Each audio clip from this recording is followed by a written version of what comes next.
Buenos días, el día de hoy traemos un video práctico sobre el flujo de efectivo y la administración del presupuesto, cómo se relacionan estos dos conceptos y cuál es la finalidad de cada uno. Sujeto a esto, traemos un taller práctico donde en el video estaremos planteando cada uno de los aspectos que vamos a considerar. Presupuesto personal. ¿En qué se basa el presupuesto personal? En que debemos de planificar cómo vamos a distribuir el dinero que tenemos, de manera en que podamos hacer un cálculo anticipado de cuánto debemos asignar para cada una de nuestras obligaciones, sin que ninguna vaya a quedar por fuera. Con el presupuesto personal también podremos saber si queda algún saldo libre luego de haber cumplido con los gastos obligatorios. Entre los presupuestos personales existen presupuestos quincenales, mensuales y hasta anuales. El más común es el presupuesto mensual, ya que muchos de los pagos se realizan con esta frecuencia y es más fácil de poder controlarlos. ¿Para qué sirve un presupuesto personal? Para planificar en qué vamos a invertir nuestro dinero, para manejar responsablemente nuestros ingresos, pagar a tiempo nuestras deudas, desarrollar estrategias para rendir de mejor manera el dinero, para identificar gastos innecesarios para eliminarlos, monitorear nuestras finanzas o planificar un colchón de ahorro. ¿Qué ingresos hay en un presupuesto personal? Dentro de ello encontraremos 4, como principal el salario. ¿Qué quiere decir esto? Que si eres una persona que cuenta con un salario fijo, debes de indicar este. A cambio, si eres un trabajador independiente y tus ingresos van a variar de mes a mes, se debe indicar el más bajo. Aparte, si tu pareja depende de un ingreso cada mes, también se debe indicar en el presupuesto. Otro tipo de ingreso que tengas, ya sea vender artículos de forma periódica o posibles prestaciones que recibas del gobierno.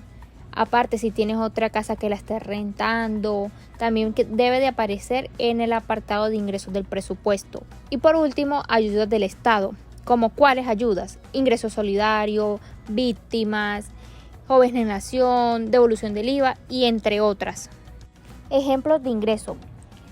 En base a un caso que estamos planteando, vamos a dar un ejemplo de ingresos sobre una familia compuesta por un profesor, una abogada y su hijo de 7 años. Estos serían parte de sus ingresos mensuales. El salario del profesor, que serían 3.989.000 pesos. Ayudas del Estado que reciben cada 2 meses, 435.000.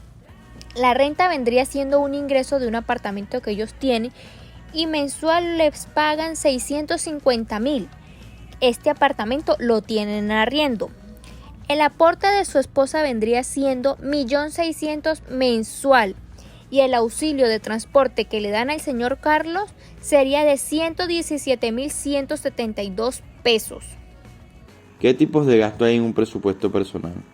Debido a la gran diversidad de gastos que existen, hemos decidido dividirlos en base al taller que vamos a realizar. Gasto de alojamiento. En los gastos de alojamiento contamos con servicios generales, los cuales hacen parte el servicio de la luz, el agua, el servicio del gas, el servicio del internet, DirecTV o bien sea televisión por cable.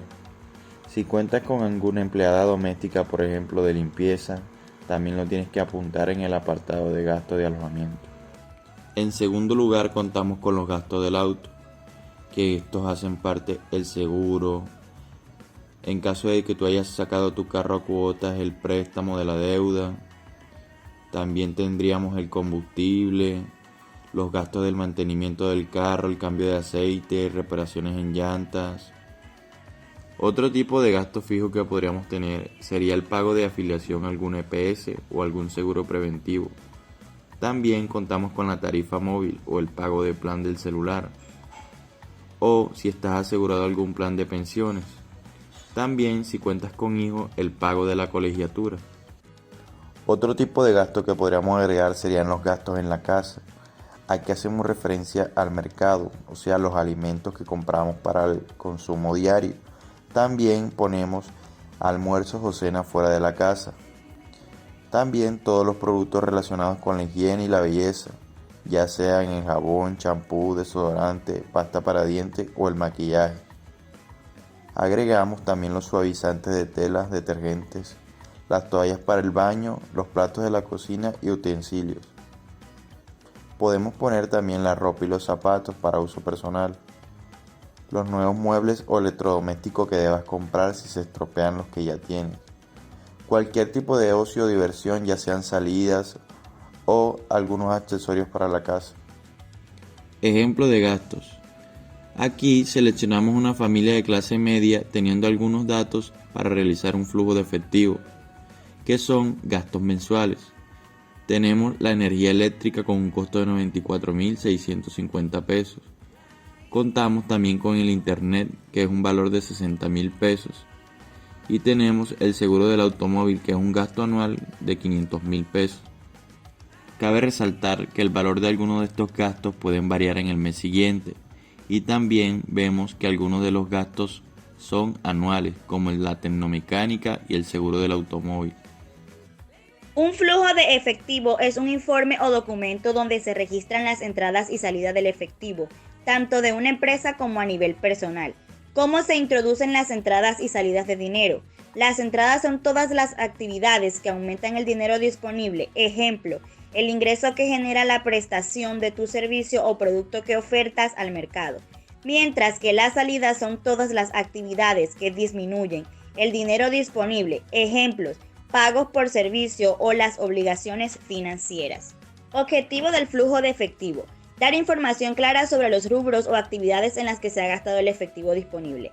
Reportar flujo de efectivos pasado para crear proyecciones. Generar información oportuna para tomar decisiones que ayuden a las operaciones de la empresa o a nivel personal. Determinar si es buena idea realizar inversiones a corto plazo solo si existe un excedente de efectivo disponible de la empresa o de la persona para enfrentar sus obligaciones con terceros como proveedores o gastos personales. Métodos para elaborar un flujo de efectivo. Una vez que tenemos categorizadas las actividades, podemos elaborar nuestro flujo de efectivo. Para esto existen dos métodos: el método directo y el método indirecto. En el método directo, un flujo de efectivo se presenta en los rubros o actividades que afectan entradas y salidas de efectivo. Estas pueden ser cobranzas en efectivo a los clientes, cobros derivados de la operación, pagos en efectivo a personal y proveedores, efectivo que ha sido recibido por concepto de interés, dividendos y rendimientos sobre inversiones, pago de intereses bancarios realizados en efectivo o pagos de impuestos realizados en efectivo. Es importante resaltar que en el método directo se deben dividir las actividades de operación por categorías principales de cobro y pagos en términos brutos. En esencia, el método directo organiza las operaciones y las clasifica en categorías semejantes a lo que sería un estado de cuenta bancaria, como son actividades de operación, actividades de inversión, actividades de financiamiento. Seguimos con el método indirecto. Este método se calcula totalmente diferente, ya que en este el flujo de efectivo se parte desde la utilidad y posteriormente desde los rubros o actividades de la operación de la empresa. Recuerda que la utilidad es el punto inicial del método indirecto. En el método indirecto se deben considerar las siguientes características, como son los cambios en las cuentas de operación, los cambios en rubros de la operación, las diferencias por fluctuaciones en tipos de cambio, depreciación y amortización, utilidad o pérdida en ventas de propiedades, equipo tecnológico u otros activos de la operación, provisiones para proteger los activos de la empresa, utilidad o pérdidas en ventas de la propiedad. Un punto importante es que la utilidad del flujo de efectivo se le debe sumar todo concepto que no implique una salida de dinero y se le debe restar todo concepto que no implique una entrada de dinero.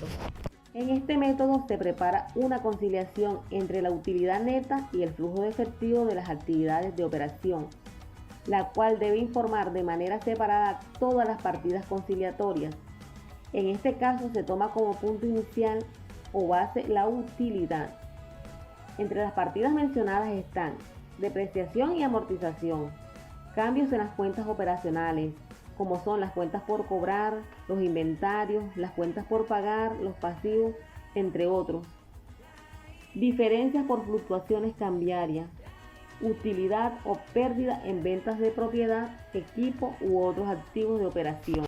La diferencia entre los dos métodos radica en que el método directo representa los movimientos del efectivo ordenados en relaciones a las tres categorías principales: actividades de operación, actividades de inversión y actividades de financiamiento, sumando estas entre sí, mientras que la técnica para realizar el flujo de efectivo por el método indirecto puede resultar más compleja, ya que aquí en el cálculo se deben incluir las cuentas que no representan una salida o entrada de efectivo tangible, como pueden ser las depreciaciones. Su fórmula es la siguiente.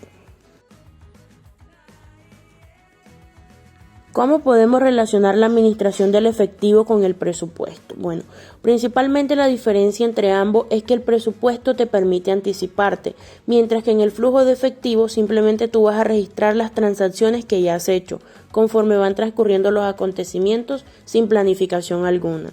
De los diferentes tipos de métodos de ahorro que existen, plantearemos dos. El primero es la regla del 50-40-10. Básicamente es lo siguiente: el 50% de tus ingresos se destina a cubrir todos los gastos fijos, el alquiler, la hipoteca, los servicios, alimentación, empleada doméstica, etc. Mientras que el 40% va destinado a cubrir todos los demás tipos de gastos, variables, hormigas, flexibles, inesperados, etc. Y el 10% de los ingresos está destinado exclusivamente al ahorro. Personalmente no nos parece que esta regla sea suficiente equilibrada, ya que únicamente el 10% de los ingresos va para el ahorro. Segundo, la regla del 50-30-20. Esta es la más conocida y fue en la que nos basamos para la realización del taller práctico. Aquí el 50% de los ingresos se destina a cubrir los gastos fijos, el 30% de los ingresos va destinado a cubrir todos los demás tipos de gastos, variables, hormigas, flexibles, entre otros, y el 20% de los ingresos va destinado exclusivamente a ahorro y a alcanzar tus metas, crear nuevos activos de ahorro. En nuestra opinión, esta regla es mucho más equilibrada que la anterior y más orientada al ahorro. Algunos tips de ahorro son: registrar los gastos, incluir los ahorros en el presupuesto. ¿Qué quiere decir? Que debemos hacer un seguimiento a nuestros gastos para saber en qué gastamos la plata, cuánta plata gastamos en cada actividad. Incluir los ahorros en el presupuesto, es decir, si yo me gano 1 millón de pesos, voy a ahorrar 300.000 pesos y que esté en nuestro presupuesto. Encuentre maneras de recortar sus gastos, busque actividades gratis, revise sus cargos recurrentes, compare el costo de salir a comer con el de cocinar en casa, espere antes de comprar. ¿Qué nos quieren decir? Que debemos de encontrar la manera de minimizar gastos, de si es necesario o no es necesario. Buscar actividades gratis, es decir, si yo estoy pagando un mes en el gimnasio y existe la posibilidad de ir a un gimnasio público, lo voy a hacer de esa manera y de esa manera voy a reducir un gasto. Revisar cuáles son los cargos recurrentes, cancelar suscripciones, membresías que no se usen, que esas membresías normalmente se renuevan automáticamente. Comparar los gastos de salir a comer. Uno en una salida se gasta 100.000, 200.000 pesos dependiendo cuántas personas sea, y además de todo gastamos plata y en la casa tenemos mercancía o tenemos comida en la nevera. Esperar antes de comprar, no compremos por tentación, tenemos que comprar lo que necesitemos, no es lo que queramos, es lo que necesitemos. Establezca metas de ahorro, metas a largo plazo y a corto plazo. Establezca prioridades financieras, elija las herramientas adecuadas. ¿Qué nos quiere decir? Debemos de tener claro en qué vamos a gastar lo que vamos a ahorrar. A corto plazo, si se nos presenta una emergencia, algo que sea inesperado. A largo plazo, como comprar una casa, como comprar un carro. Establezca sus prioridades financieras, o sea, en qué gastamos lo que ahorramos. Por ejemplo, tengo que cambiar el carro, tengo que cambiar la sala, comprar algo. Usted debe saber cuáles son sus prioridades financieras, elegir las herramientas adecuadas, qué cuentas le puede generar a usted un beneficio, fondos de inversiones y eso. Ahorrar de manera automática es una de las mejores opciones para ahorrar. ¿Por qué? porque usted solamente determina cuánto quiere ahorrar y en qué fecha, y el banco automáticamente lo debita y lo manda a su cuenta de ahorros. Ver crecer sus ahorros, es decir, revise su presupuesto y vea el progreso de cada mes, cuánto ahorró, cuántos intereses le está dando mensualmente, para saber pues si es viable, ¿cierto? Y uno tiene que ver crecer los ahorros. Algo muy claro que es para un tip de ahorro es: no gaste lo que no tiene. Limítese a comprar lo que usted únicamente necesita, no lo que quiere, lo que necesita.